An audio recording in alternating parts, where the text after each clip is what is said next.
सगळ्यांना गणेश उत्सवाच्या मनापासून मी हार्दिक शुभेच्छा देते। हा गणेश उत्सव जो आहे तो आपल्या सगळ्यांच्या आयुष्यामध्ये आनंद घेऊन येवो आणि आपलं दुःख, दारिद्र्य, आपल्या ज्या काही अडचणी आहेत त्या सगळ्या जाताना घेऊन जावं या पद्धतीच्या मी आपल्या सगळ्यांना मनापासून शुभेच्छा देते। बांधवांनो, खरं तर पत्रकार बांधव जेव्हा जेव्हा मी आवाज दिला असेल तेव्हा तेव्हा पत्रकार बांधव माझ्या हाकेला धावून येतात। त्याबद्दल मी आपल्या सगळ्यांचं मनापासून मी इथे धन्यवाद देते।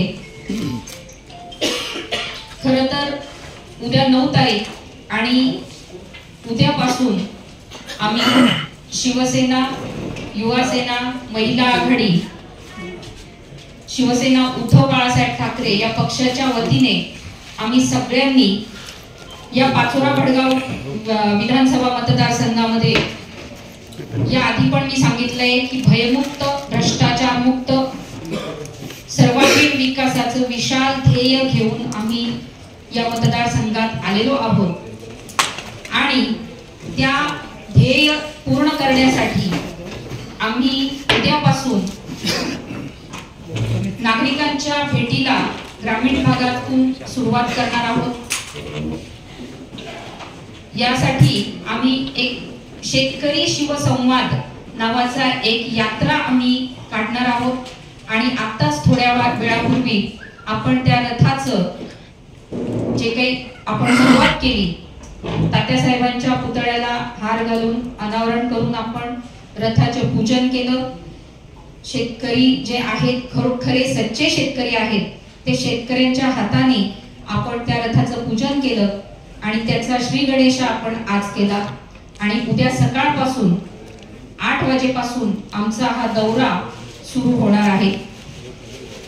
बांधवांनो, आपल्याला माहिती आहे आपल्या या मतदारसंघाला वैभवशाली राजकीय, सामाजिक आणि औद्योगिक असा सर्व प्रकारचा वारसा या आपल्या मतदारसंघाला गत काळापासून लाभलेला आहे। मग ते कृषी सहकार क्षेत्र असेल, व्यापार असेल, सर्व गोष्टी आपल्या राज्यात आपला मतदारसंघ आघाडीवर आहे। हा गौरवशाली इतिहास आपण विसरलो आहे की काय असं या मधल्या काळामध्ये वाटायला लागलाय। हा सर्वसामान्यांना पडणारा हा प्रश्न आहे, मला एकटीलाच नाही पण सर्वसामान्यांना देखील वाटतं की जे पूर्वीचं गतवैभव होतं, मग ते मानसिंगका इंडस्ट्री असेल किंवा आपल्या बाकीच्या पण गोष्टी आहेत, समजा कृषी उत्पन्न बाजार समिती आपली पूर्वी किती कशा पद्धतीने चालत होती आणि आता कृषी उत्पन्न बाजार समितीची अवस्था काय आहे, शेतकरी संघाची अवस्था काय आहे, आपल्या मतदारसंघात संबंध महाराष्ट्रातच आहे पण आपण आपल्या मतदारसंघावर बोलावं। आपल्या मतदारसंघामधले जो शेतकरी बांधव आहे, गेल्या 2 वर्षापासून आपण विविध प्रकारच्या मागण्यांसाठी, शेतकरी बांधवांच्या मागण्यांसाठी पुढे जातो आहोत।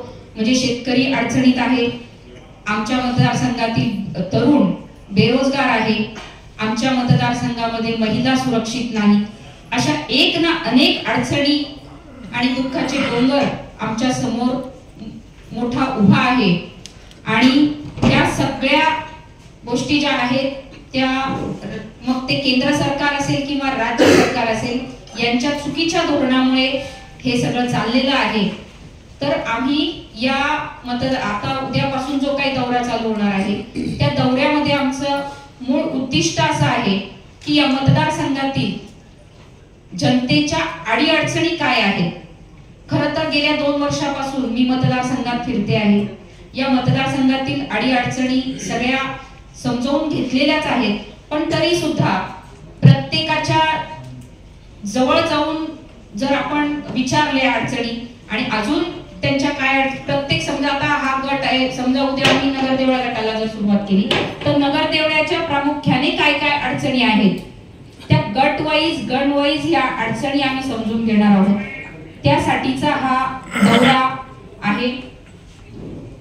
गेल्या 2 वर्षापासून आम्ही आमच्या शेतकरी बांधवांच्या मालाला भाव मिळत नाही, पीक विम्याची भरपाईसाठी आम्ही कित्येक वेळा आंदोलनं केली, त्याच्यावर काही सरकार निर्णय घ्यायला तयार नाही। खतांच्या किमती आपण बघतोय बांधवांनो, झालेले आहेत आणि त्यामुळे शेतकरी राजा जो आहे तो अतिशय त्रस्त झालेला आहे.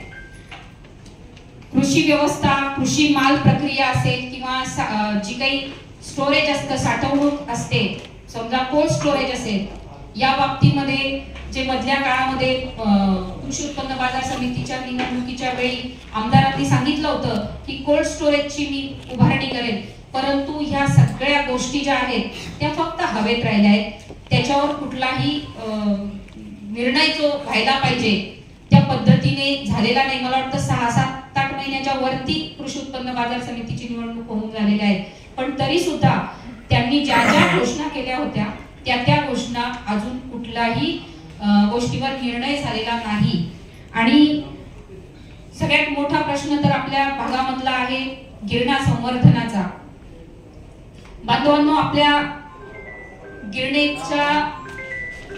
गिरणा माईवर जवळजवळ पाचोरा भडगाव मतदारसंघातील 70% भाग हा गिरणेवर अवलंबून आहे. मग ते पिण्याचं पाणी असेल, ते शेतीसाठी लागणारं पाणी असेल, त्यानंतर वाळू उपसा जो ज्या पद्धतीने त्याला कुठेतरी बंधन असलं पाहिजे, ते बंधन न ठेवता ज्या पद्धतीने वाळू उपसा होतो, अशा अनेक गोष्टी ज्या आहेत त्या आम्ही या दौऱ्यामधून आम्ही बऱ्यापैकी त्याच्यातून लोकांच्या काय काय अडचणी आहेत या सगळ्या गोष्टी आम्ही त्याच्यातून घेणार आहोत. या सरकारकडे कुठलंही धोरण नाही, कुठलंही नियोजन नाही. परिणामी शेतकऱ्यावर जो काही अन्याय होतो, अत्याचार होतो, त्या अन्यायामुळे, त्याच्या मालाला भाव न मिळाल्यामुळे, या सगळ्या गोष्टींमुळे शेतकरी आत्महत्या थांबवायला तयार नाही. या सगळ्या गोष्टी आता नगरदेवळमध्ये सूतगिरणी होती, ती सूतगिरणी बंद पडली. पाचोऱ्याची मानसिंगा बंद पडली. आमच्या कृषी उत्पन्न बाजार समितीची अवस्था खराब आहे. शेतकी संघाला घरघर लागलेली आहे. असं कोणतं शासकीय व्यवस्था आहे की तिथे खूप सुरळीत चाललेलं आहे? मला असं वाटतं की मला तरी दिसत नाहीये की कुठे सुरळीत चाललेलं आहे. तर या सगळ्या गोष्टी या आम्ही या शिवसंवाद यात्रेमधून घेणार आहोत. आम्ही थेट शेतकरी, गावकरी, नागरिक, माता भगिनी यांच्याशी थेट संवाद साधून त्यांच्या अडचणी घेणार आहोत. कारण माता भगिनींपर्यंत कुणी जातच नाही. आपण विचार करण्यासारखी गोष्ट आहे, आज 75 वर्ष पूर्ण होऊन गेले आपल्याला स्वातंत्र्य मिळून, आणि तरी देखील आपल्या बऱ्याचशा भागामध्ये, म्हणजे अगदी पाचोरा असेल, भडगाव असेल, नगरदेवळा असेल, तुमचं बांबरूड असेल, पिंपळगाव असेल, या ठिकाणी आजही 75 वर्ष स्वातंत्र्य मिळून होऊन सुद्धा पिण्याच्या पाण्याच्या मूलभूत प्रश्न आहे तो सुद्धा जर सोडवला जात नसेल तर ही खूप मोठी शोकांतिका आहे. आमच्या महिला भगिनी, आम्ही ग्रामीण भागात जातो, आमच्या महिला भगिनींसाठी ग्रामीण भागामध्ये शौचालय नाही. 75 वर्षानंतर जर महिला भगिनीला ह्या गोष्टीसाठी भांडावं लागत असेल आणि तिला ती मागणी करावी लागत असेल तर याच्यापेक्षा दुर्दैव काय असू शकतं बांधवांनो? तर ह्या सगळ्या गोष्टी ज्या आहेत, ह्या गोष्टींचं मला एक व्हिजन डॉक्युमेंट तयार करायचं आहे. आणि बरेचशे 2 वर्षापासूनच्या ज्या काही अडचणी आहेत त्या आम्ही व्हिजन डॉक्युमेंट मध्ये तर घेतलेल्या आहेतच, परंतु आता हे गावोगाव जाऊन व्हिजन डॉक्युमेंट करण्यासाठीच हा आमचा खरा दौरा आहे. म्हणजे उगाच नावाला व्हिजन डॉक्युमेंट करायचं म्हणून करायचं नाही, तर शेतकऱ्यांच्या खरोखर काय अडचणी आहेत त्या व्हिजन डॉक्युमेंट मध्ये आल्या पाहिजे.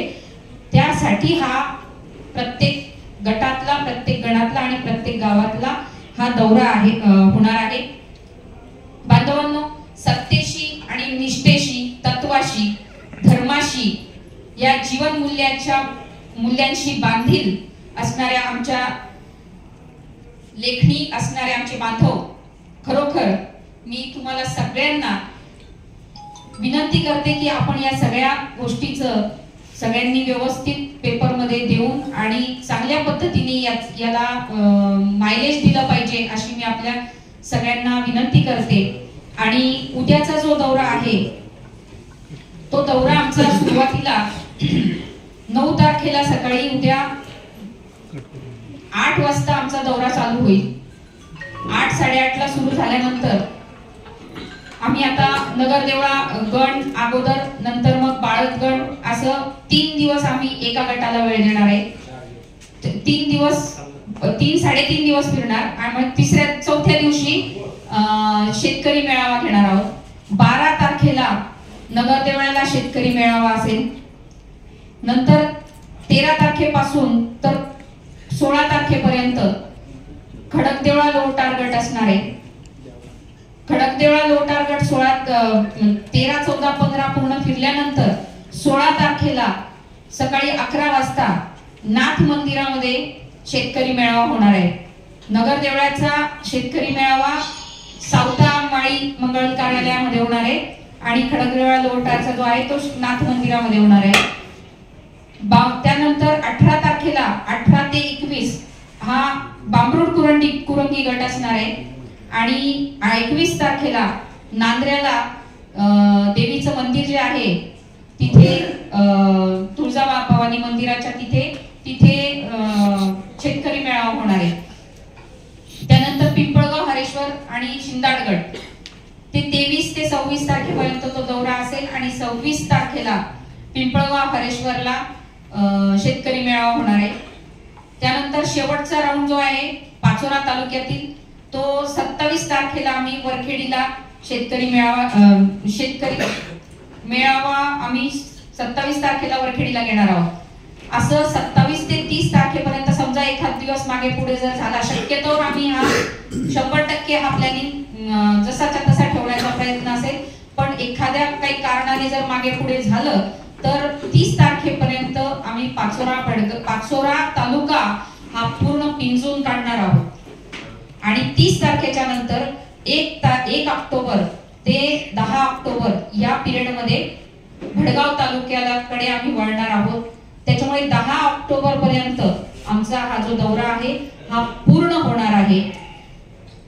माझी परत एकदा आपल्या सगळ्यांना विनंती आहे की आपण या दौऱ्याला चांगलं मायलेज द्यावं, कारण की बांधवांनो हा शेतकरी जो जगाचा पोशिंदा आहे, जो आपल्या सगळ्यांचा पोशिंदा आहे, त्याच्यासाठी आम्ही भांडणार आहोत, त्याच्यासाठी आम्ही करणार आहोत।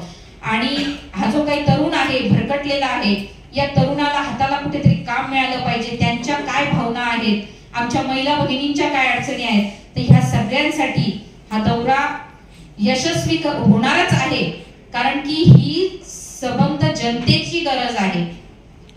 त्यामुळे मी परत एकदा आपल्याला सगळ्यांना विनंती करेन की आपण याला चांगलं मायलेज द्यावं आणि पुनश्च आपल्या सगळ्यांना गणेश चतुर्थीच्या गणपती रायांच्या उत्सवाच्या मनापासून मी आपल्या सगळ्यांना शुभेच्छा देते। धन्यवाद।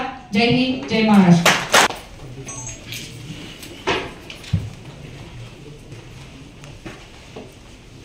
धन्यवाद ताई।